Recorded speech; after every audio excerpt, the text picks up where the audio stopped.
He has been called a rock star. Without dispute, he is one of the founders of Western philosophy. His privileged childhood led him to align with the greatest philosopher of his day, and he tutored one of the greatest warriors the world has ever known. His charmed life was not without strife. Although his works are revered as some of the most significant scholarship in history, he had categorical differences with his mentor, and at the end of his life he fell into speculations of murder plots and impiety. Today we are going to examine the privileged life, progressive thinking, and lasting impression of this realistic legend. This is the true Hollywood story, Aristotle. Aristotle was born in 384 BC in Stagira into a life of wealth and privilege. His father was the personal physician to King Amyntas of Macedon, and by all accounts he spent much of his youth in the Macedonian royal court. At approximately 17, he traveled to Athens to study at Plato's academy. There he met his mentor Plato, and stayed to study at the academy until 20 years later. Aristotle learned a great deal from Plato, and credited him with much of his initial learning.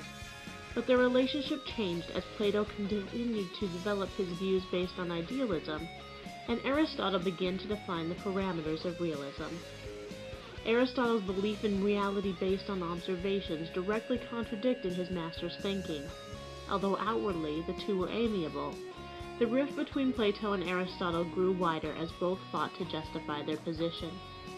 In the famous depiction of the two philosophers, Plato is seen gesturing upward to the heavens, and Aristotle is seen reaching out to the tangible. Such was the nature of the disagreement. Both master and student were unwilling to yield their theories. Aristotle at one point described the conflict by saying, "Plato is dear to me, but dearer still is the truth." After Plato's death, Aristotle spent time in Mysia. He was called back to Macedonia by Philip II and heavily compensated to begin tutoring his then 13-year-old son, Alexander. By all accounts, Alexander was a reckless and difficult youth.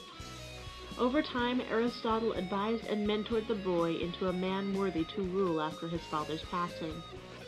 Alexander held Aristotle in high regard, and upon conquering Athens in 335 BC, he financed the construction of Aristotle's school, the Lyceum, at a cost which would equate to nearly $34 million by today's standards. Because of Aristotle's fondness of walking around while teaching, his followers are called Peripatetics, or people who walk around. Alexander continued to finance much of Aristotle's work over the rest of his time in Athens, and Aristotle used his unlimited bankroll to pursue some of the most ambitious studies the world had ever seen. Being the rock star of philosophy, Aristotle had innumerable contributions to mankind. Some accounts credit him with the authorship of more than 1,000 volumes of scholarship. Entire graduate-level courses are dedicated to studying single components of his theory. His contributions to the scientific world include many profound thoughts which paved the way for modern scientists, or still hold true today. His great scientific contributions include laying the groundwork for modern taxonomy, developing a precursory volume related to evolution, engineering the field of embryology, and examining genetics, just to name a few. In the natural sciences, he was the first to develop the concept of elements, and explored everything from the water cycle to astronomy. His rockstar influence extended beyond science. He is the founder of the philosophical school of realism, and is credited with the development of formal logic. Aristotle stated that his objective was to come up with a system whereby man could learn every conceivable thing about reality. Another contribution was the concept of the four causes, which outlined states of being based on observation. Additionally, he outlined inclusive and exclusive relationships, leading to the development of deductive thinking and modern-day syllogism. Aristotle's ethics described a moral code based on reasoning and a unique judgment of observations. Although Aristotle had strong base in the tangible, he also recognized and wrote on things which did not have a physical presence. In the book Metaphysics, he outlined his perceived differences between matter and form.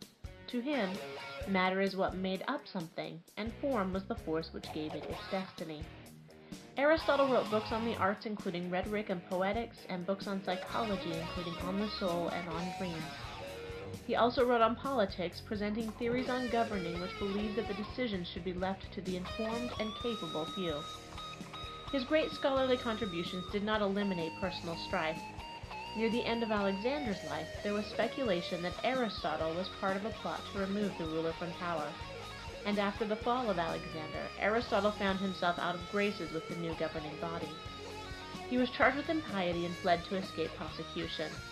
His escape was short-lived, and the last of the founding fathers of Western philosophy died of a digestive disease just more than a year after leaving Athens. What makes someone a rock star? Great acclaim? Progressive ideas? Lasting legacy? Aristotle had them all, and is well deserving of the title.